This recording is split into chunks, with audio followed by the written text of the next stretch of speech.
이제 416페이지 자, 내용을 볼게요.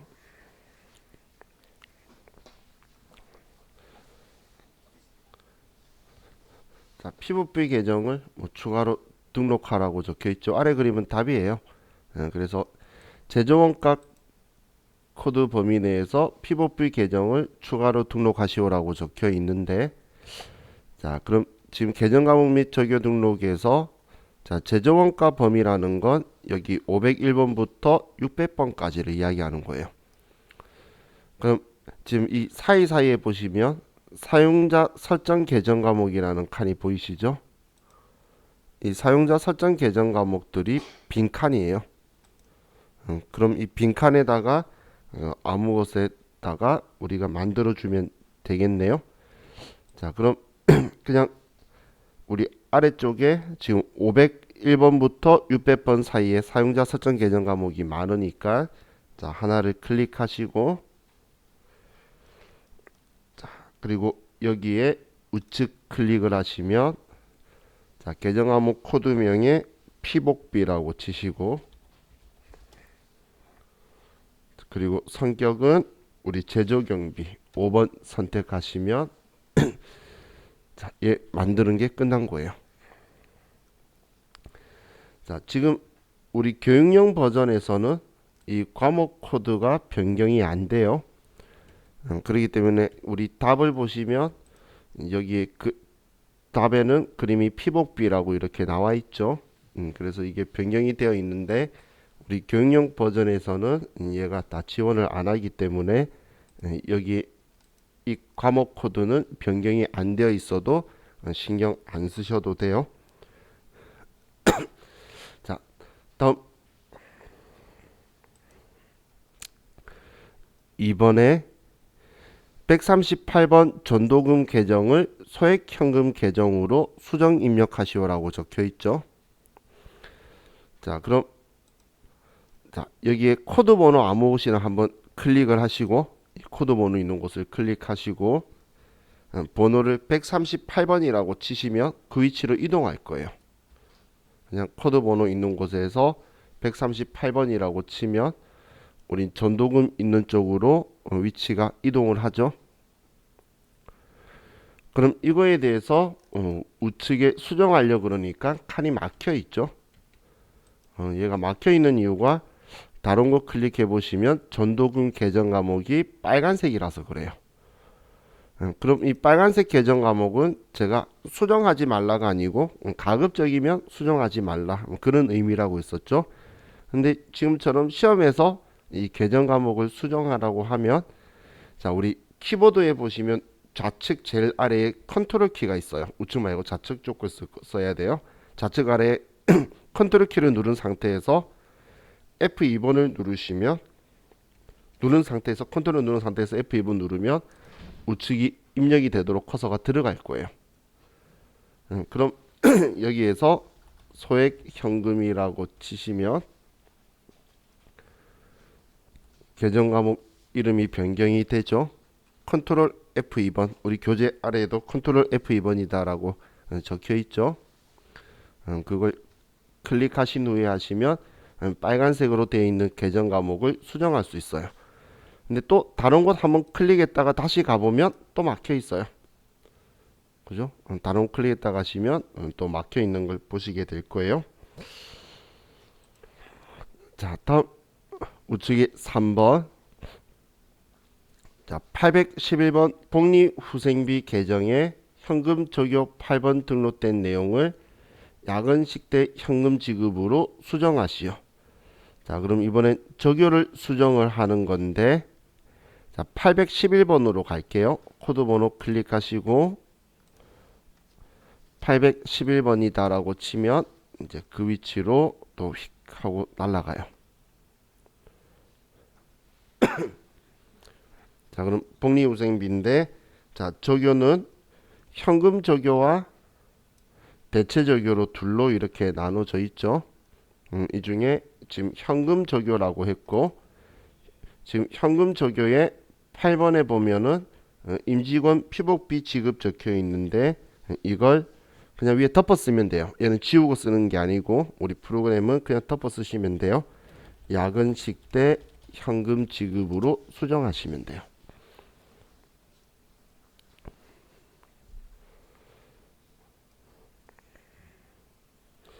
만약에 이 아래쪽에 대체 적요에다가 8번 야근식 때 미지급 뭐 이런 걸 만들려고 하면, 자, 우리가 단축 번호를 쓰려고 하는 게 지금 적요 번호이기 때문에 여기 아래에 8번 야근식 때 우리 미지급이다라고 그냥 이렇게 쓰는 거예요.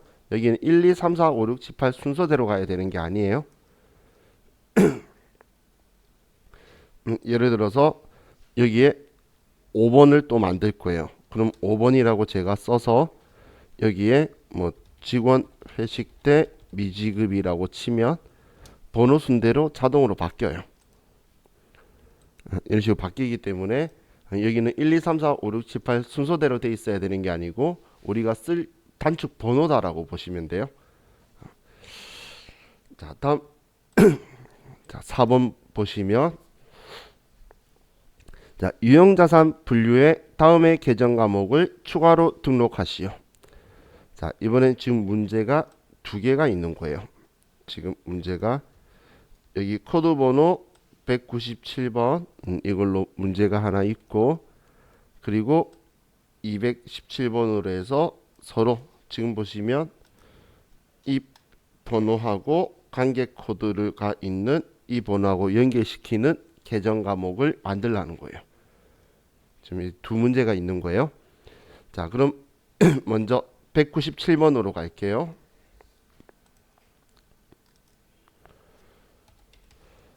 자, 197번이 사용자 설정 계정 과목으로 빈칸이네요. 그럼 우측에 클릭을 해서 시설 장치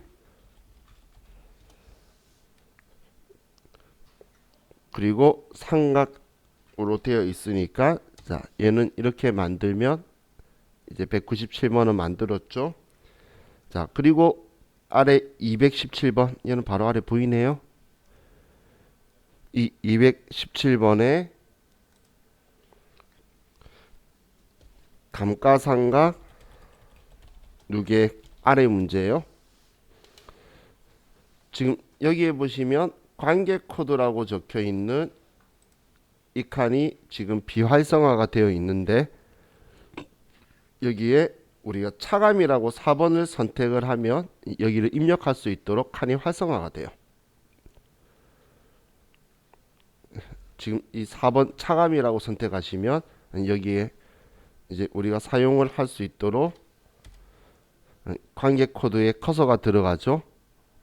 그럼 여기에서 F2번 누르시면 지금 위에 있는 계정 과목들이 같이 보이는데, 관계 코드를 197번으로 하라고 했으니까 시설 장치임 197번을 선택해 주시면 돼요.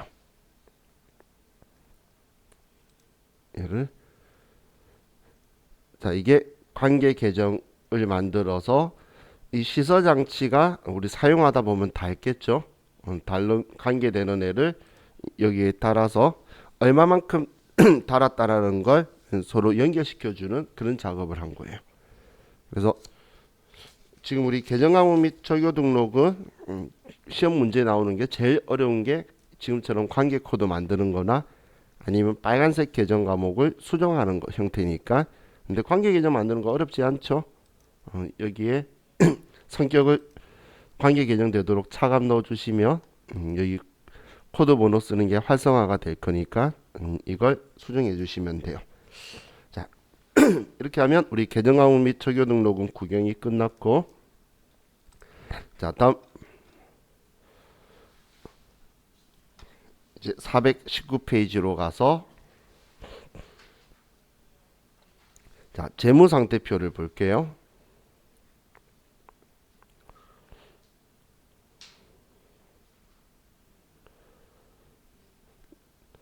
자, 이 재무상태표는 일정 시점 재무상태, 자산, 부채, 자본으로 되어 있는데, 자, 일정 시점인데 아래 보시면 날짜가 2020년 12월 31일 현재라고 적혀 있죠. 저건 제가 PDF 파일로 바꿨더니 글자가 이렇게 이빨이 빠졌는데, 자 그럼 올해는 21년도니까 20년도면 전기죠. 그리고 12월 31일이면 기말이죠. 그래서 이걸 전기말 재무상태표라고 표현을 해요. 자 그럼 여기에서 자,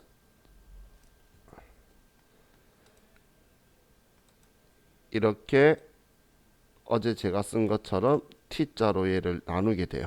이렇게 T자로 나누게 되면 좌측에는 제가 좌측을 차변이라고 부른다라고 했었죠. 이 좌측인 차변은 자산들로 이루어져 있는 거고, 우측인 대변에는 부채와 자본으로 이루어져 있어요. 글자가 이빨이 너무 빠져서 못 쓰겠네. 잠시만요.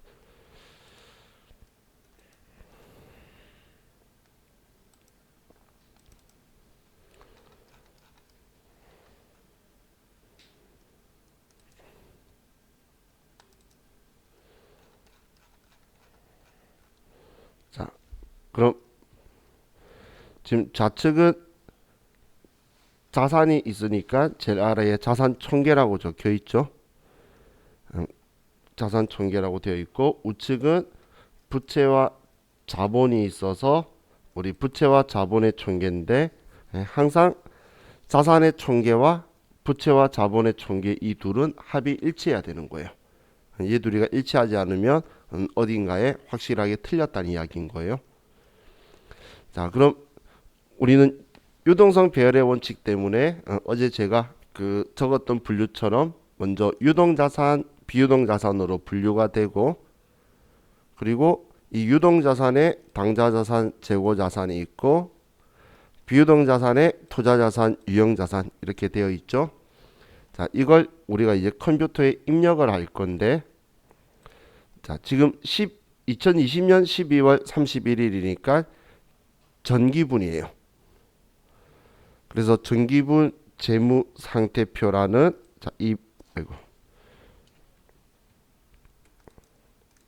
전기분 재무상태표라는 이 메뉴를 들어갈 거예요.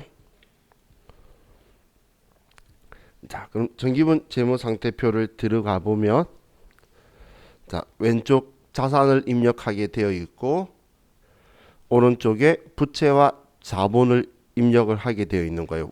좌측 우측으로 해서. 그럼 지금 우리 교재에 있는 찌란색 글자는 분류의 합계예요. 구분통합. 그럼 그 아래에 열한색으로 적혀 있는 글씨들 있죠. 현금이다, 당좌예금이다, 보통예금이다 라고 적혀 있는 이 연한 글씨들이 계정과목이라는 거예요. 방금 우리 계정과목 및 적요등록에서 봤던 건데, 그럼 지금 이 앞에 계정과목 및 적요등록이라는 곳에서 여기에서 101번부터 145번까지 번호대를 쓴 거를 이 컴퓨터는 당좌자산이다라고, 얘가 여기서부터 여기까지 쓴 게 그 번호대인 거예요. 그러면 그 합계를 컴퓨터가 내어주기 때문에 우리가 입력하는 거는 이 연한 글자들만 입력을 할 거예요. 연한 글씨들만 입력을 하면 컴퓨터가 번호를 보고 우리 우측에 합계를 내어줄 거예요. 합계를. 그래서 연한 글씨만 먼저 쓸 건데, 자 먼저 제가 컴퓨터 사용하는 방법을 알려드리는 거니까 천천히 저와 같이 그냥 따라가면서 해보도록 할게요. 자, 먼저 현금이라는 계정 과목을 쓸 건데, 자, 쓰는 방법은 뭐 여러 가지가 있는데 제가 알려드린 것 중에 제일 편한 거 쓰시면 돼요. 자, 첫 번째는 우린 현금을 어떻게 쓸까라고 고민되시면 F2번 누르시면 돼요. F2번을 누르면 우리 계정 과목이 전부 다 나오게 되는데, 여기에서 예를 들어 현금이라고 두 자를 쳐보시면 계정 과목 중에서 현금이라는 글자가 있는 계정 과목들만 전부 다 추려질 거예요.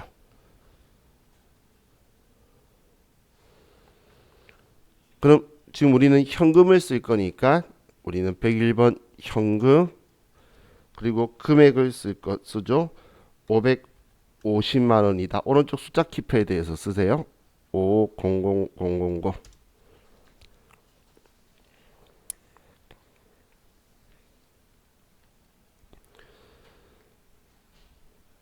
자, 다음 이제 우리 당좌 예금이 있죠. 자, 당좌 예금을 쓸 때는 자, 방금처럼 F2번 누르는 방법도 있는데 자, 그렇게 말고 이제 코드 번호 쓰는 칸에 그냥 바로 한글로 당좌라고 두 자 정도만 쳐보세요. 두 자만 써서 엔터 치면 이 글자가 있는 계정 과목만 보이도록 줄여들게 되는 거예요. 제일 많이 사용하시는 방식이 이 방식을 좀 제일 많이 쓰시더라고요. 자, 그럼 당좌 예금이고 자, 금액을 쓸 건데 자, 숫자를 쓰실 때 2, 5 두 자만 쓰시고 자, 우리나라는 공 3개 천 단위로 컴마가 찍혀 있죠. 자, 그래서 공 3개를 찍기 위해서 자, 우리 숫자 키패드 오른쪽에 보시면 플러스 키가 있어요.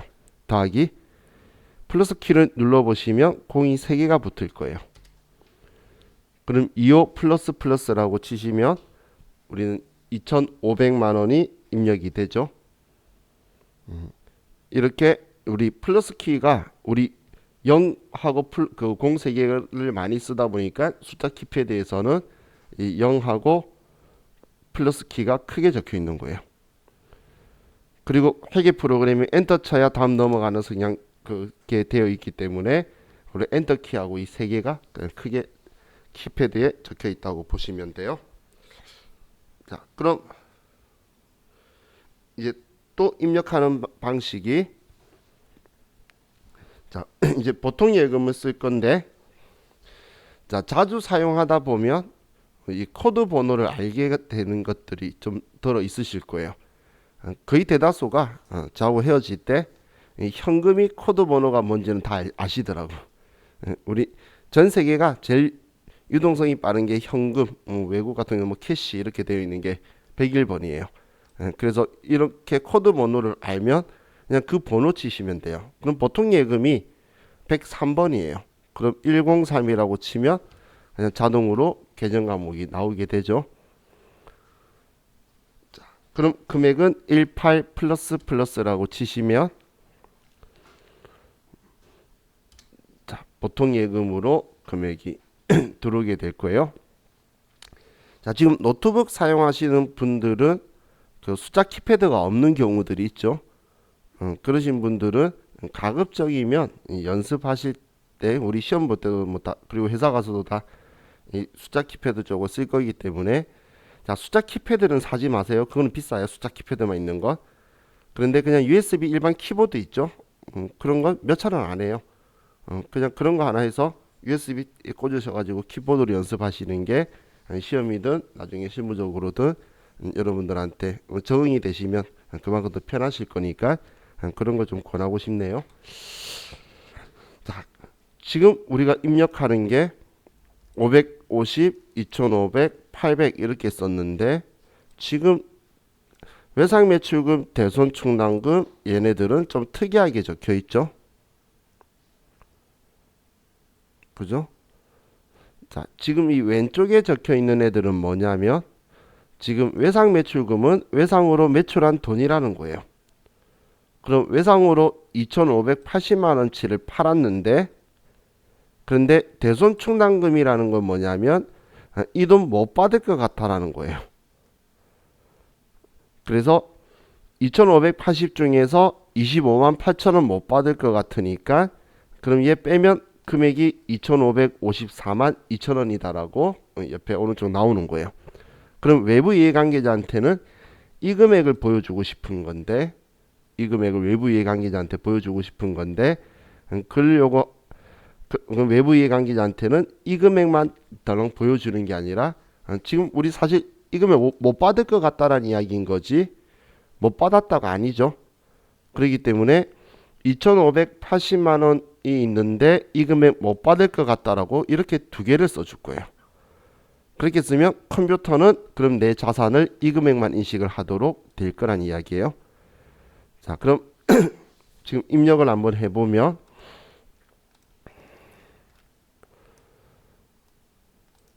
자, 먼저 외상 매출금이라고 치고, 그럼 여러분들이 외상이라고 2자 정도 치시면 외상 매출금이 있죠.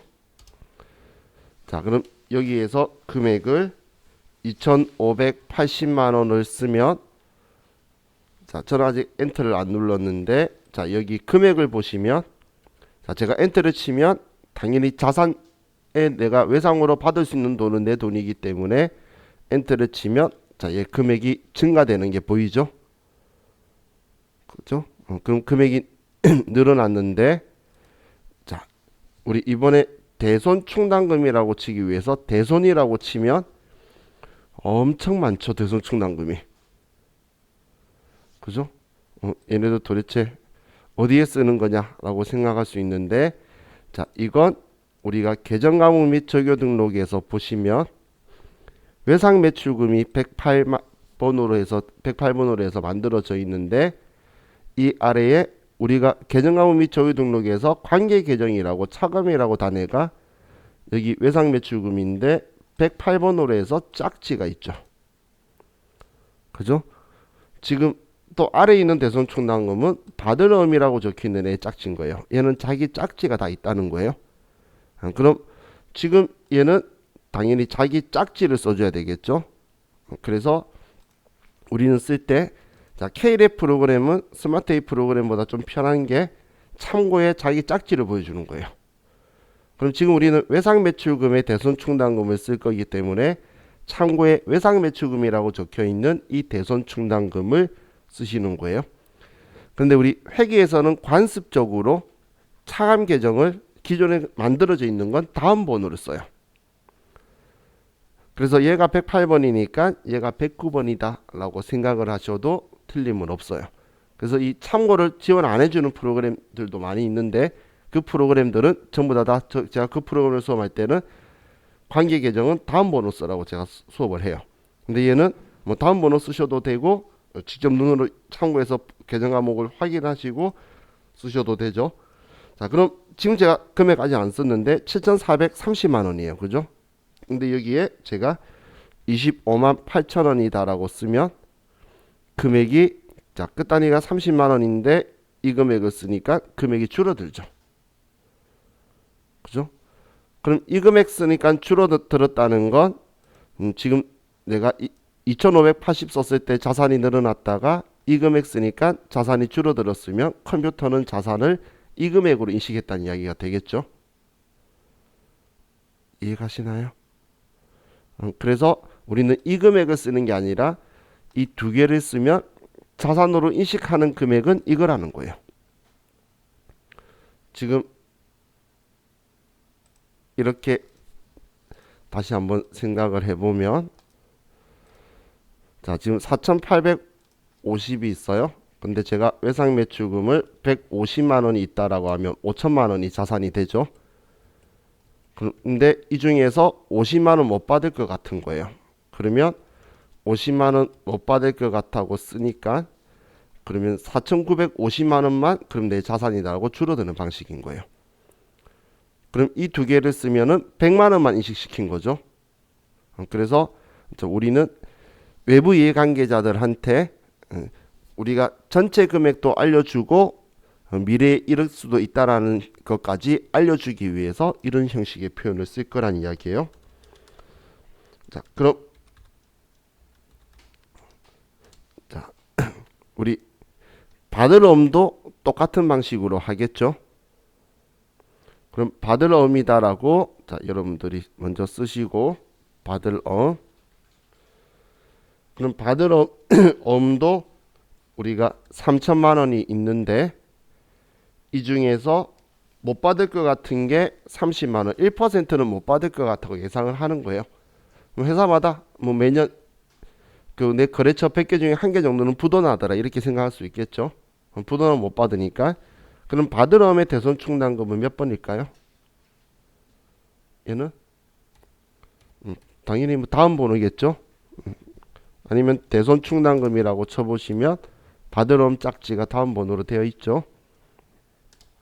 자, 그리고 금액이 30만 원이다 이렇게 쓰는 거예요. 그럼 지금 얘만이 아니고 지금처럼 왼쪽에 적혀 있는 스타일이 아래쪽에 보시면 건물을 보니까 자, 건물도 2억 5천 적혀 있는데 감가상각 누계액이 7,500이다라고 이렇게 표현하고 있죠. 그래서 1억 7,500이다 보여주는데 이게 무슨 의미냐면 이런 표현이에요. 2억 5천에 샀는데 지금까지 7,500 달았어요 라고 보여주는 거예요. 그럼 2억 5천에 샀는데 7,500 달았으면 지금 가치는 1억 7,500이라는 거죠. 그럼 외부 이해관계자한테는 1억 7,500이라고 알려는 주는데 그냥 1억 7,500짜리 건물이 있어요 알려주는 게 아니고 2,500만 원에 샀는데 7,500 달았다고 알려줄 거예요. 지금 우리가 회계를 하는 목적이 외부 이해관계자에게 유용한 정보를 주는 게 목적이라고 그랬죠. 그럼 왜 이런 행동을 하냐면 자, 예를 들어서 여기에 적혀 있는 우리 장부에 적혀 있는 금액이 자, 우리가 1억 원짜리 기계 장치가 있다고 볼게요. 지금 컴퓨터 이상해서 멈춰요. 자, 그럼 1억 원짜리 기계 장치가 있는데 외부 이해관계자한테 1억 원짜리 기계 장치가 있다고 말하면 좋은 기계인가요? 아니면 안 좋은 기계인가요? 그건 외부 이해관계자가 알 수가 없겠죠. 그런데 만약에 외부 이해관계자한테 10억에 샀는데 9억 달아서 1억짜리 기계장치가 있다라고 보여주면 여러분이 봐도 그럼 노후화된 기계장치라고 생각할 수가 있겠죠. 왜냐면 10억에 사왔는데 9억 달았으면 많이 다른 90%가 다른 거잖아요. 그럼 외부 이해관계자들은 기계 또 새로 사야겠네까지도 생각할 수 있고 보다 더 유용한 정보를 줄 수 있기 때문에 외부 이해관계자한테는 이렇게 두 개를 써서 보여줄 거예요. 얼마에 샀고 얼마치 달았다 이렇게 써줄 거라는 거예요. 그러면 우리 자산 금액은 오른쪽으로 인식이 되지만 우리가 입력하는 건 이 금액들을 쓸 거란 이야기예요. 자, 그럼 지금 좌우 같이 받으러움의 대손 충당금까지 썼죠. 그럼 이제 원재료 제공품 제품은 뭐 똑같이 쓰는 거고 장기 대여금이 있고 나머지 토지가 있고 토지는 안 달아서 감가상각이라는 표현이 없는 거고 나머지는 이걸 입력할 거예요. 지금 우리가 입력은 이 금액들을 쓸 거라는 이야기예요. 지금 얘네들 자, 그럼 이 금액들을 이제 여러분들이 하는 방법 다 똑같으니까 쭉 금액을 써서 다 쓰시고 나서 자산 총계 이 금액하고 차변 합계라고 컴퓨터에 적혀 있는 금액하고 일치한지 확인해 보시고 일치 안 하면 어딘가 틀렸으니까 이제 그걸 찾아봐야 돼요. 자, 그래서 여기까지 여러분들이 쭉 입력을 하도록 할게요.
지금 얘네들이 관계 계정이라고 적혀 있는 것들이니까 방금 우리 찾을 때에 지금 기계장치 거면은 감가상각 누계액을 기계장치의 짝지 이걸 선택을 해야 된다는 거죠. 그래서 컴퓨터 입력하실 때는 꼭 자기 짝지를 찾아서 입력해야 돼요. 다른 짝지를 쓰면 안 돼요. 예를 들면 우리 회사에는 자동차가 없는데 건물만 있는데 건물이 있고 자동차의 감가상각 누계액 쓰면 차도 없는데 차 이만큼 달았다고 말하는 건 말이 안 되겠죠. 그렇기 때문에 꼭 자기 짝지를 찾아서 쓰시는 거예요.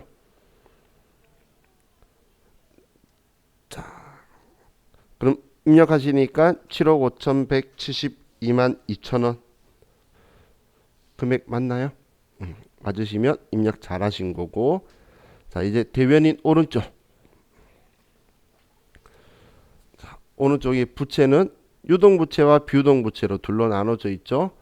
그러면 자, 이 네 개 외상매입금, 미지급금, 선수금, 단기차입금, 얘네들은 특이점이 없으니까 이것만 먼저 입력을 하도록 합시다.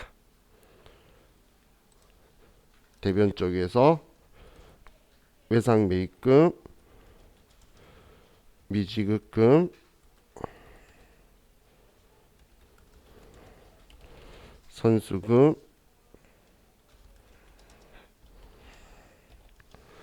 단기차입금,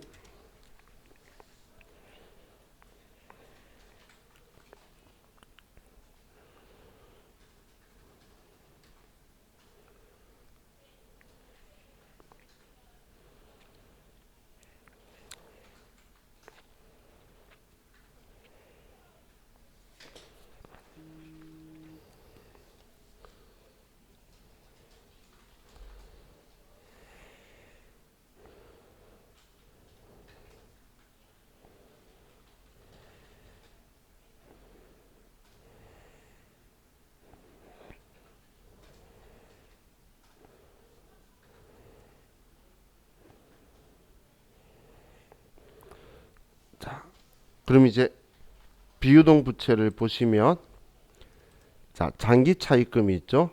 자 그럼 장기 차입금을 쓰시고,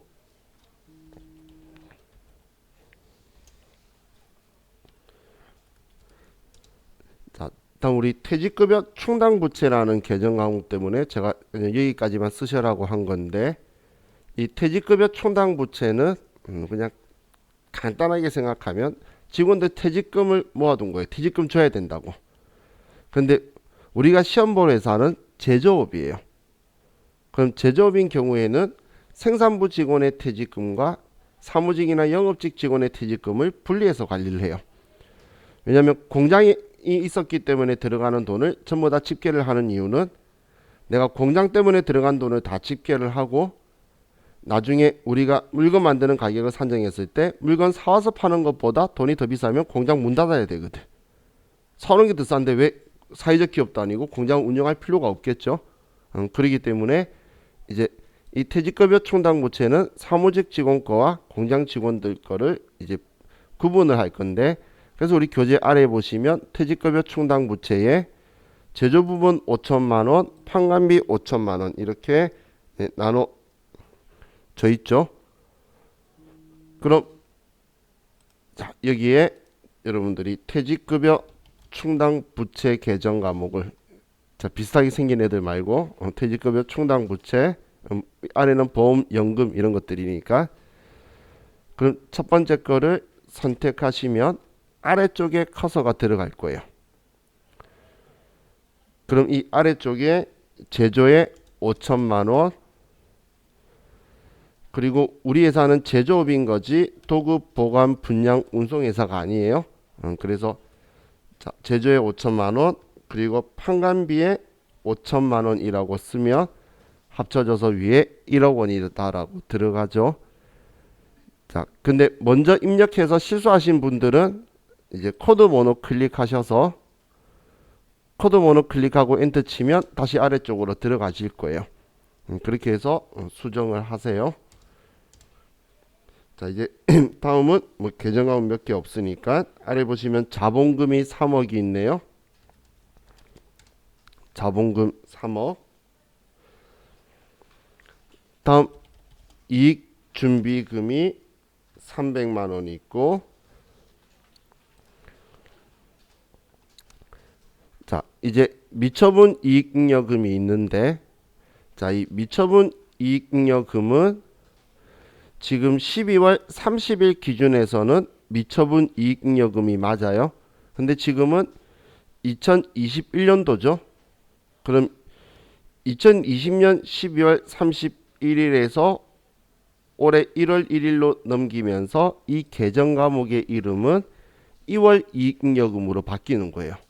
그래서 지금 우리는 전기에 있었던 이 내용들을 올해로 넘기는 작업을 하는 거기 때문에 이 계정 과목을 미처분 이익잉여금으로 쓰시면 안 되고 2월 이익잉여금으로 쓰셔야 돼요. 그래서 2월 이익잉여금 쓰셔야 돼요. 미처분 이익잉여금 쓰신 분은 수정을 하세요. 왜냐하면 올해 12월 31일 날 미처분 이익잉여금 쓰는 거하고 충돌이 나서 합쳐져 버릴 거예요. 그러면 이익잉여금이 두 배로 이중으로 합산이 되어서 금액이 과대 계상이 되어서 장부가 망가지게 돼요.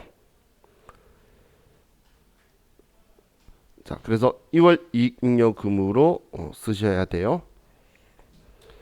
자, 그럼 지금 이렇게 입력했을 때에 이 차변의 합계와 대변의 합계가 일치하고 그래서 우측에 대차 차익이 없어야 정확하게 입력을 하신 거예요. 자, 차이가 있다면 어딘가 금액이 틀렸는데 그 금액이 틀렸다면 찾을 때는 이 분류의 합계들이 우측에 적혀 있죠. 이 합계가 우리 교재의 진한색 글씨니까 이 진한색 글씨 금액이 틀린 곳에 계정 과목들을 들여다보면 어디가 틀렸는지를 빨리 찾을 수가 있겠죠. 그런 형식으로 해서 만약에 금액이 안 맞으신 분은 찾아보시면 돼요. 자, 지금 우리가 입력한 거는 전기말, 전기 기말 지금 12월 31일 날 우리 회사가 가지고 있는 재산과 그리고 부채와 그리고 자산에서 부채를 뺀 자본에 대해서 우리가 입력을 한 거예요. 자, 다음 이제 원가 명세서를 보면 이제 우리 교재 422페이지로 가셔서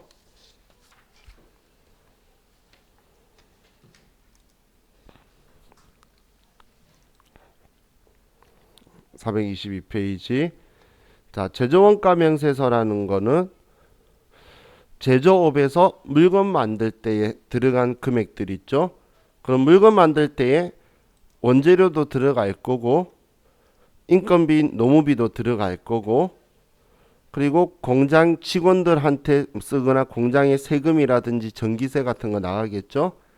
그런 금액들을 전부 다 산출을 해서 마지막에 단기에 제품을 제조하는데 물건 만드는데 얼마가 들어갔는지를 산출하는 거예요.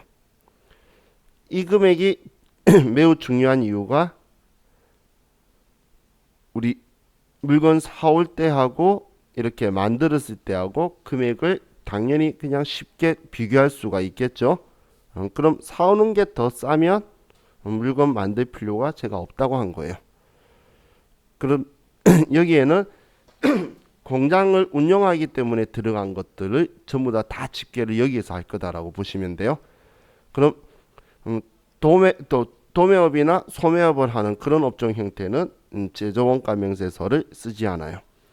자, 그럼 이제 기존에 있던 창들 닫으시고 전기분 원가 명세서를 클릭을 하시면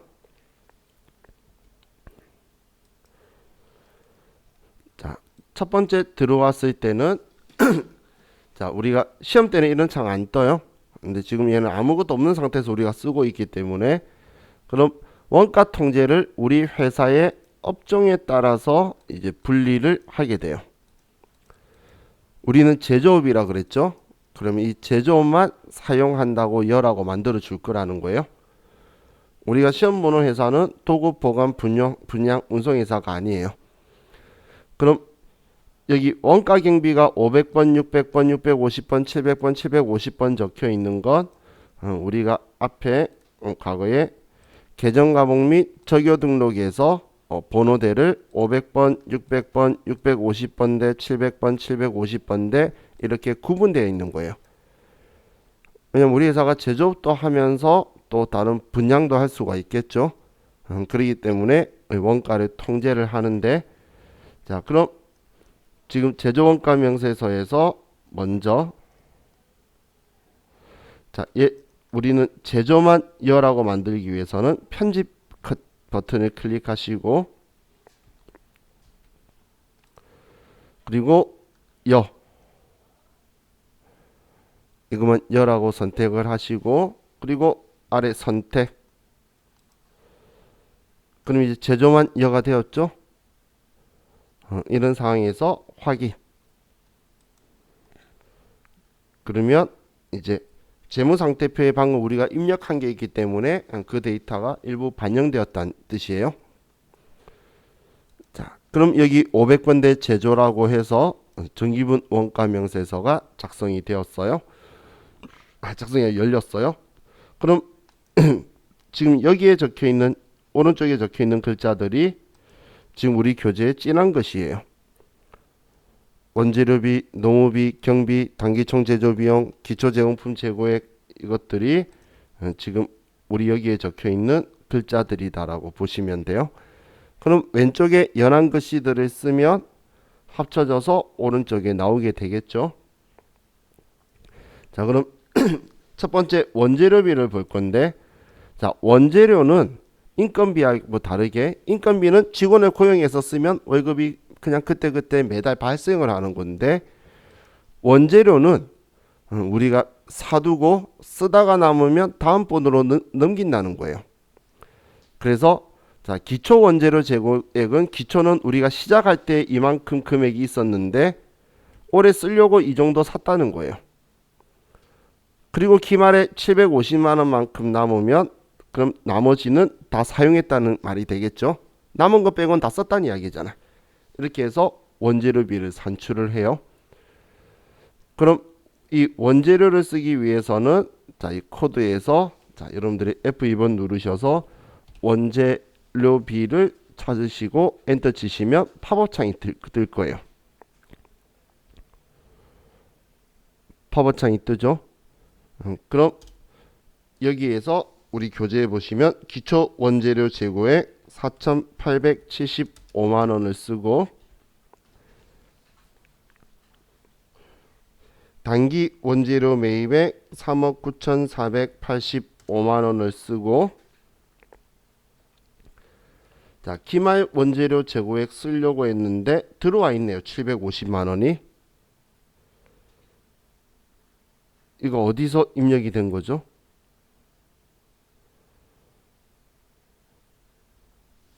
지금 앞에 있는 글씨를 보시면 기말에 원재료가 750만 원치 있다라고 하죠. 원재료는 내 재산이잖아. 우리 이 바로 앞에 재고자산을 하면서 재고자산 재무상태표를 쓰면서 이 전기분 재무상태표에서 원재료가 750만 원치 있다고 12월 30일 날 있다고 우리가 써줬죠. 그렇기 때문에 컴퓨터가 이걸 반영을 해서 지금 여기 750만 원이 들어온 거예요. 그런데 자, 여기에서 750만 원을 수정하려고 하시면 수정이 안 될 거예요. 아예 그냥 금액만 들어와 있고 수정이 안 돼요. 이 금액을 수정하고 싶으면 재무상태표 여기에서 금액을 수정하고 다시 열어야 돼요. 자, 예를 들어서 제가 500만 원이라고 얘를 바꿨어요. 원재료를. 그러면 이제 얘를 제가 다시 열면 방금 재무상태표 때문에 데이터 값이 바뀌어서 기말 제공품이 바뀌었다는 건데 제가 재무상태표에서 500만 원이라고 바꾸니까 얘 금액이 500만 원으로 변경되죠. 자, 이런 것처럼 기말 재고자산에 대해서는 우리가 이 재무상태표에서 금액을 바꿔줘야 된다는 거예요. 여기에서 바꾸고 그리고 다시 제가 열면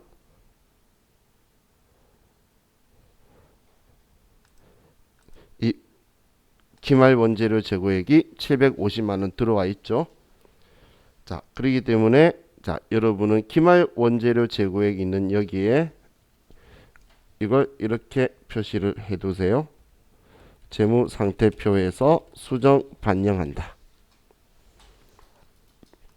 이 기말 원재료 재고액 이야기하는 거예요. 얘를 수정하는 거는 재무상태표에서 수정 반영한다.